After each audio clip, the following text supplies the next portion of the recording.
अस्सलाम वालेकुम। आपको शायद याद हो कि कुछ दिनों पहले मैंने आर्डिनो प्रोजेक्ट मार्बल रन बनाया था, जो कि आपको सामने स्क्रीन में शो हो रहा होगा। तो आज हम इसी के कोड और सर्किट को डिस्कस करेंगे। अगर आप वो वीडियो देखना चाह रहे हैं तो ऊपर आई कार्ड आ रहा होगा, तो वहाँ पर आप क्लिक करके उस वीडियो को देख सकते हैं। अब सबसे पहले इसके पार्ट्स को डिस्कस कर लें तो यहाँ पर हमें एक आर्डिनो उनो चाहिए। उसके अलावा यहाँ पर हमें दो सर्वो मोटर्स चाहिए। फिर हमें एक स्टेपर मोटर चाहिए जो कि है 28PYJ48 स्टेपर मोटर, और उसके साथ हमें इसका मोटर ड्राइवर चाहिए ULN2003। एक 5 वोल्ट सिंगल चैनल रिले चाहिए, और आपको शायद याद होगा कि इसके साथ हमने डीसी मोटर अटैच की थी जिसके साथ एक गियर सिस्टम भी था। तो यहाँ पर भी मैं एक डीसी मोटर ही यूज कर रहा हूँ, बस फर्क सिर्फ इतना है कि उसके साथ गियर सिस्टम था और इसके साथ गियर सिस्टम नहीं है। और उसके अलावा हमें इस डीसी मोटर को पावर देने के लिए ये बैटरी चाहिए होगी। ये बैटरी सिर्फ इस डीसी मोटर को पावर देगी, और इन सारी चीज़ों को पावर हमारी ये 9.6 वोल्ट की बैटरी 700 mAh की बैटरी इन सारी चीज़ों को पावर देगी। और शायद आपको याद हो कि हमने यहाँ पर 3 स्विचेस यूज किए थे। एक स्विच तो आर्डिनो उनो को ऑन करने के लिए था, और दूसरा स्विच हमारी स्टेपर मोटर को ऑन करने के लिए था, थर्ड स्विच हमारे सर्वो मोटर 2 को ऑन करने के लिए था।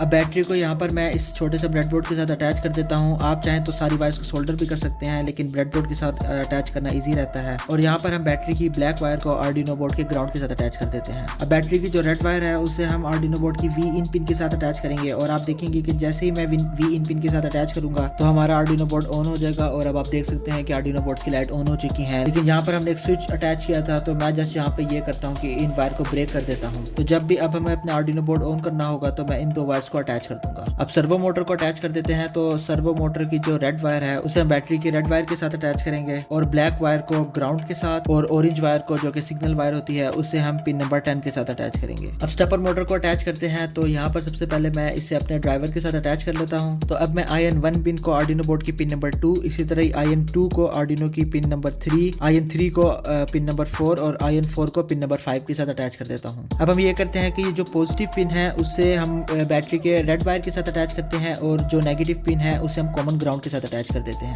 अब हम स्टेपर मोटर का स्विच भी अटैच कर देते हैं। तो यहाँ पर मैं बॉल स्विच यूज कर रहा हूँ, और वहाँ पर अगर आपको याद हो तो मैंने मेंशन किया था कि ये बॉल स्विच सेंसिटिव होते हैं, तो हल्की सी वाइब्रेशन के साथ ये बॉल स्विच एक्टिवेट हो जाते हैं, तो जिसकी वजह से मैंने अपना ही स्विच बनाया था। खैर, अगर आप बॉल स्विच के बारे में जानना चाहते हैं तो ऊपर आई कार्ड में क्लिक कर सकते हैं। तो मैं इसे इन दो वायर्स के साथ अटैच कर लेता हूँ, और इसे पिन नंबर 8 के साथ अटैच कर देता हूँ, और दूसरी पिन को ग्राउंड के साथ अटैच कर देता हूँ। अब सेकंड सर्वो की बात करें तो इसकी भी हम रेड वायर को बैटरी की रेड वायर के साथ अटैच कर देते हैं, ब्लैक वायर को ग्राउंड के साथ, और ये जो सिग्नल वाली वायर है इसे हम पिन नंबर 9 के साथ अटैच कर देते हैं आर्डिनो बोर्ड की। अब हम इस सर्वो के भी स्विच को अटैच कर देते हैं। तो यहाँ पर भी मैं बॉल स्विच यूज कर रहा हूँ, तो मैं इसे इन वायर्स के साथ अटैच कर देता हूँ। अब इस बॉल स्विच की एक पिन को मैं पिन नंबर 11 के साथ अटैच कर देता हूँ, और दूसरी पिन को ग्राउंड के साथ। तो सर्वो मोटर 2 का भी स्विच अटैच हो चुका है, और अब हम रिले को अटैच करते हैं। और रिले के बारे में भी अगर आप जानना चाहते हैं तो इसका भी ऊपर मैं आई कार्ड दे दूंगा। अब रिले की जो ग्राउंड पिन है उसे हम आर्डिनो के ग्राउंड के साथ ही अटैच करेंगे, जबकि जो इनपुट पिन है उसे हम आर्डिनो बोर्ड की पिन नंबर 7 के साथ, और जो VCC पिन है उसे हम आर्डिनो बोर्ड के पिन नंबर 12 के साथ अटैच करेंगे। ओके जी, तो रिले हमारे आर्डिनो बोर्ड और बैटरी के साथ अटैच हो चुकी है। अब हमने ये डीसी मोटर अटैच करनी है। तो डीसी मोटर का एक एंड मैं मिडिल पिन के साथ अटैच कर देता हूँ, जो कि कॉमन पिन है। अब इस डीसी मोटर की जो दूसरी वायर है वो मैं बैटरी की किसी भी एक टर्मिनल के साथ अटैच कर देता हूँ, और अब बैटरी का जो दूसरा टर्मिनल है उसे मैं नॉर्मली ओपन के साथ अटैच कर दूंगा। आपने देख लेनी है कि जहाँ पर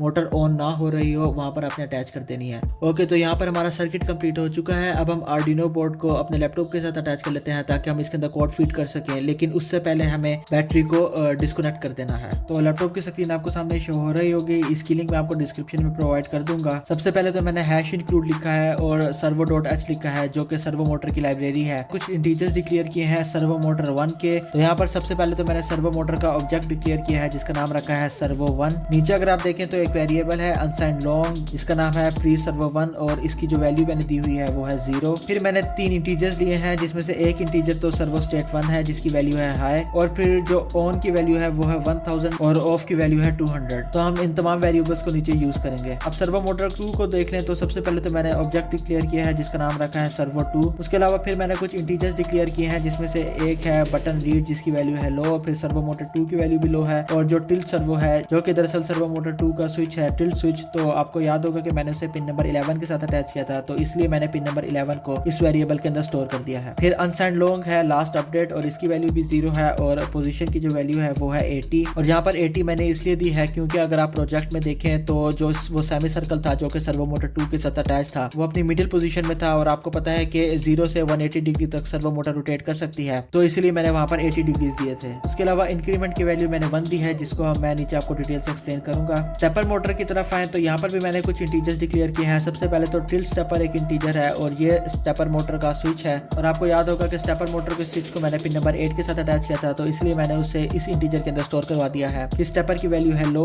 और उसके अलावा आपको याद होगा कि जो मोटर ड्राइवर था उसके IN1, IN2, IN3 और IN4 को मैंने आर्डिनो बोर्ड की पिन नंबर 2, 3, 4 और 5 के साथ अटैच किया था, तो इसी तरह मैंने उनको डिक्लेयर कर दिया है। फिर मैंने इनपुट इंटीजर दिया है जिसकी वैल्यू है 0 और स्टेप्स की वैल्यू भी 0 है। अब रिले की तरफ आए तो रिले की 2 पिन हमने अटैच की थी। एक जो सिग्नल्स वाली पिन थी उसको मैंने पिन नंबर 7 के साथ अटैच किया था, और जो 5 वोल्ट वाली पिन थी VCC उससे मैंने पिन नंबर 12 के साथ अटैच किया था। वर्ड सेटअप की तरफ आए तो सबसे पहले हम स्टेपर मोटर के पिन मोड्स को देख लेते हैं। और यहाँ पर मैंने IN1 से IN4 तक चारों ही को आउटपुट दे दिया है। रिले के बारे में बात करें तो यहाँ पर मैंने पिन मोड दिया है और रिले 5 वोल्ट दोनों को आउटपुट दे दिया है, जबकि डिजिटल राइट में मैंने रिले को लो दिया है और रिले 5 वोल्ट को हाई। और जब आप इस तरह हाई लो करेंगे तभी रिले टर्न ऑन होगी। फिर सर्वो मोटर 1 की बात करें तो मैंने यहाँ पर आपको शायद याद हो कि सर्वो मोटर 1 को पिन नंबर 10 के साथ अटैच किया था, तो इसलिए मैंने यहाँ पर 10 लिख दिया है। और इससे जो मैंने वैल्यू दी है वो है 120 डिग्री, तो सर्वो मोटर 120 डिग्री पे एडजस्ट हो जाएगी। फिर सर्वो मोटर 2 की बात करें तो यहाँ पर मैंने इसके स्विच को भी इनपुट पुल अप दे दिया है और इसे मैंने पिन नंबर 9 के साथ अटैच किया था, तो इसलिए मैंने 9 लिख दिया है। और इसकी पोजीशन मैंने 80 दी है ताकि ये अपने ऑलमोस्ट मिडिल पोजीशन में एडजस्ट हो जाए। फिर मैंने यहाँ पर 200 मिलीसेकंड का डिले दिया है और यहाँ पर फिर मैंने डिटैच कर दिया है। तो यहाँ पर सर्वो मोटर को मैंने पोजीशन पे एडजस्ट करके डिटैच इसलिए किया है क्योंकि अगर आप सर्वो मोटर पे बटन डालेंगे तो सर्वो मोटर वाइब्रेट करेगी। जिस तरह वो जो सेमी सर्कल मैंने लगाया था कार्डबोर्ड का काफी हैवी था, तो सर्वो मोटर जिसकी वजह से वाइब्रेट कर रही थी काफी, तो इसलिए मुझे उसको इनिशियल पोजीशन पे एडजस्ट करने के बाद डिटैच करना पड़ा। अब वाइड लूप की तरफ आए तो मेन कोड यहीं पर रन होगा। तो सबसे पहले तो सर्वो मोटर 1 आती है और यहाँ पर मैंने कंडीशन दी है कि इफ सर्वो 1 स्टेट हाई हो, और ऊपर अगर आप देखें तो सर्वो 1 स्टेट हाई ही थी। और यहाँ पर मैंने मिलिस लिखा है और मिलिस मैंने इसलिए लिखा है क्योंकि ये जो कोड है ये मल्टीटास्किंग कोड है। यहाँ पर हमारी तमाम डिवाइसेस इकट्ठे ही रन कर रही होंगी जिसको मल्टीटास्किंग कहते हैं। तो मल्टीटास्किंग के लिए हमें मिलिस फंक्शन यूज करना पड़ता है और मिलिस फंक्शन एक टाइम फंक्शन है। तो जैसे ही हम आर्डिनो बोर्ड को लैपटॉप के साथ अटैच करते हैं तो ये फंक्शन टर्न ऑन हो जाता है। तो फॉर एग्जांपल अभी मिलिस की वैल्यू होगी 1 और यहाँ पर प्री सर्वो की वैल्यू अगर आप ऊपर देखें तो वो है 0।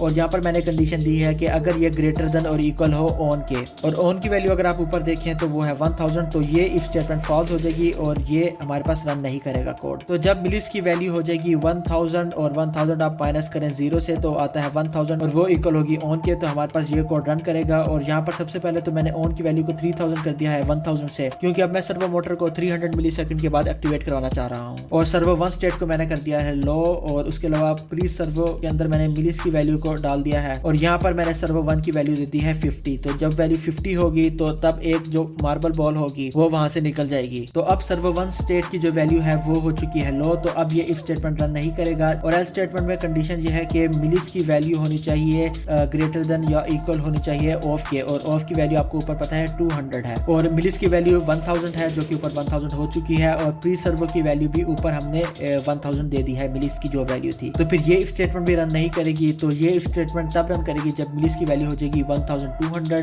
तो 1200 माइनस 1000 होता है इक्वल ऑफ की वैल्यू के जो कि है 200। तो फिर ये कोड रन करेगा। तो यहाँ पर तो सबसे पहले हम मिलिस की वैल्यू को प्री सर्वो 1 के अंदर डालेंगे और सर्वो स्टेट को हाई कर देंगे ताकि अगली दफा हमारे पास ये वाले कोड रन करेंगे। और अगेन हम सर्वो मोटर को 120 डिग्री का एंगल दे देंगे ताकि अगली जो बॉल है वो ना जा सके। अब स्टेपर मोटर के कोड की तरफ देखें तो यहाँ पर मैंने इस स्टेटमेंट रन की है और यहाँ पर मैंने डिजिटल रीड किया है स्टेपर मोटर के स्विच को, और मैंने ये कंडीशन दी है कि अगर ये लो के इक्वल हो, यानी जब हमारा जो टिल्ट स्विच एक्टिवेट हो तब स्टेपर की वैल्यू हाई हो जाए। और यहाँ पर मैंने कंडीशन दी है कि मिलिस माइनस प्री स्टेपर की वैल्यू ग्रेटर देन इक्वल होनी चाहिए 2 के, और दूसरी कंडीशन ये है कि स्टेपर की वैल्यू होनी चाहिए हाई। इन अदर वर्ड्स जब हम इसके स्विच को एक्टिवेट करेंगे तब हमारे पास ये कोड रन करेगा। और यहाँ पर मैंने इनपुट की वैल्यू को एक इंक्रीमेंट दे दिया है, पहले 0 थी तो अब 1 हो चुकी है। इसी तरह स्टेप्स को भी एक इंक्रीमेंट दे दिया है, इसकी भी वैल्यू 1 हो चुकी है। तो इनपुट की वैल्यू 1 हो चुकी है तो हमारे पास ये कोड रन करेगा और ये जो कोड है ये हमारे स्टेपर मोटर को एक स्टेप के लिए रोटेट कर देगा। इसी तरह फिर अगली दफा जब ये स्टेटमेंट रन करेगी तो इनपुट की वैल्यू हो जाएगी 2, और जब इनपुट की वैल्यू 2 होगी तो यहाँ पर हमारे पास ये वाली स्टेटमेंट रन करेगी और यहाँ पर अगेन स्टेपर मोटर एक और स्टेप रोटेट कर जाएगी। तो इसी तरह इनपुट की वैल्यू फिर 3 होगी तो हमारी स्टेपर मोटर एक और स्टेप रोटेट कर जाएगी, जिसका मतलब है 4 स्टेप स्टेपर मोटर ने कवर कर लिए हैं। 4 स्टेप्स के बाद इसकी वैल्यू हो जाएगी अगेन 0, तो फिर हमारे पास 1 से लेकर 4 तक रन करेगा। और जब हमारे पास ये रन करते करते स्टेप्स की वैल्यू हो जाएगी 1300 के, तो यहाँ पर ये स्टेटमेंट रन कर जाएगी क्योंकि यहाँ पर कंडीशन है कि स्टेप्स की वैल्यू जब 1300 के इक्वल हो जाए तो स्टेपर की वैल्यू भी लो हो जाएगी और स्टेप्स की वैल्यू भी 0 हो जाएगी। अब सर्वो मोटर 2 के कोड की तरफ आते हैं। तो सबसे पहले मैंने इसके स्विच को डिजिटली रीड किया है और उसे बटन रीड 2 वेरिएबल के अंदर स्टोर कर दिया है। फिर मैंने इस स्टेटमेंट कॉल की है और जहाँ पर मैंने ये कंडीशन दी है कि जब बटन रीड 2 की वैल्यू लो के इक्वल हो जाए, यानी ये स्विच एक्टिवेट हो जाए, तो सर्वो मोटर 2 की वैल्यू हाई हो जाएगी जो कि पहले लो थी। अब इस स्टेटमेंट की तरफ आए तो यहाँ पर दो कंडीशंस है कि पहले तो सर्वो मोटर 2 की वैल्यू हाई होनी चाहिए, यानी हमें रीड स्विच को एक्टिवेट करना है, और दूसरी वैल्यू ये कि मिलिस माइनस लास्ट अपडेट की वैल्यू 0 है, वो ग्रेटर देन होनी चाहिए 15 के। तो तब हमारे पास ये कोड रन करेगा। और आपको ऊपर याद होगा कि मैंने इस सर्वो मोटर को डिटैच कर दिया था, तो यहाँ पर हम अगेन अटैच करेंगे पिन नंबर 9 के साथ, और मिलिस की वैल्यू को मैं लास्ट अपडेट के अंदर स्टोर कर दूंगा, और पोजीशन की वैल्यू ऊपर 80 थी, और अब मैं फिर इसे इंक्रीमेंट कर दूंगा, और आपको पता है कि इंक्रीमेंट की वैल्यू 1 थी, तो एक एक करके अब ये इंक्रीमेंट होती रहेगी। तो अब पोजीशन की वैल्यू हो जाएगी 81, और सर्वो मोटर में जो मैंने डिग्रीज दी हैं वो है 81 डिग्रीज। तो अब सर्वो मोटर 80 से 81 डिग्रीज की तरफ रोटेट कर जाएगी। तो इसी तरह सर्वो मोटर रोटेट करती जाएगी, और जब सर्वो मोटर की वैल्यू हो जाएगी 180 डिग्री, तो ये वाली इफ स्टेटमेंट रन करेगी। और जहाँ पर मैंने दो कंडीशंस दी हैं, उसमें से अगर एक भी ट्रू हो जाए तो ये इफ स्टेटमेंट रन कर जाएगी। तो जब 180 डिग्रीज होंगे तो हमारे पास ये कंडीशन ट्रू हो जाएगी, तो इंक्रीमेंट की वैल्यू हो जाएगी माइनस इंक्रीमेंट। तो अब इंक्रीमेंट की वैल्यू -1 हो चुकी है। तो फिर पोजीशन -1 हो जाएगा 179 डिग्रीज, और सर्वो मोटर को जब 179 डिग्रीज मिलेंगे तो सर्वो मोटर एक डिग्री 180 डिग्री से कम हो जाएगी। और फिर करते करते जब हमारे पास पोजीशन की वैल्यू हो जाएगी 30 डिग्री, यानी सर्वो मोटर 30 डिग्रीज पर आ चुकी है, तो अगेन इंक्रीमेंट की वैल्यू माइनस हो जाएगी। तो अगेन आप सर्वो मोटर की वैल्यू 30 डिग्री से इंक्रीज करती जाएगी और 180 डिग्री तक। तो यही है कोड। अब हम इस कोड को रन करके देख लेते हैं। अच्छा, तो अब हम आर्डिनो बोर्ड को लैपटॉप के साथ डिटैच कर देते हैं और अगेन इस बैटरी को कनेक्ट करते हैं। आर्डिनो बोर्ड को ऑन कर लेते हैं, तो स्विच 1 को हम अटैच कर देते हैं, और आप देखेंगे कि जैसे मैं स्विच 1 को अटैच करूंगा तो हमारी जो डीसी मोटर है वो ऑन हो जाएगी। और आप देख सकते हैं कि सर्वो मोटर 1 हर 3 सेकंड्स के बाद एक बॉल को अलाउ करती है, और उसके बाद फिर बाकी सारी बॉल्स को रोक लेती है। तो अब हम स्टेपर मोटर को ऑन कर लेते हैं। तो आप देखेंगे कि जैसे ही मैं इसके स्विच को टिल्ट करूंगा तो ये स्टेपर मोटर ऑन हो जाएगी। तो आपने देखा कि अब हमारी स्टेपर मोटर ऑन हो चुकी है, और 1300 स्टेप्स करने के बाद ये रुक जाती है। मैं अगेन इसको ऑन करके आपको दिखाता हूँ। तो ये इसी तरह वर्क करेगी। अब इस सर्वो मोटर के बारे में बात कर लूँ जो कि सेमी सर्कल को चला रही थी, तो इसके स्विच को भी मैं ऑन करके आपको दिखाता हूँ कि अब ये हमारे पास 180 डिग्री से 30 डिग्री तक रोटेट करेगी। अब आपने देखा होगा कि ये एक मल्टीटास्किंग कोड है। हमारे पास सेम टाइम पे हमारी रिले भी वर्क कर रही है, ये सर्वो मोटर भी वर्क कर रही है, ये सर्वो मोटर भी वर्क कर रही है। उसके अलावा स्टेपर मोटर को मैं जब चाहे ऑन करवा सकता हूँ, ये इन पे डिपेंडेंट नहीं है। तो ये मिलिस फंक्शन की वजह से है। तो अगर आपने मल्टीटास्किंग सीखनी है तो मिलिस फंक्शन काफी काम का है। तो यही थी आज की वीडियो। उम्मीद है आपको वीडियो पसंद आई होगी। वीडियो को लाइक करें, चैनल को सब्सक्राइब करें। अगली वीडियो में मिलते हैं। अल्लाह हाफिज़।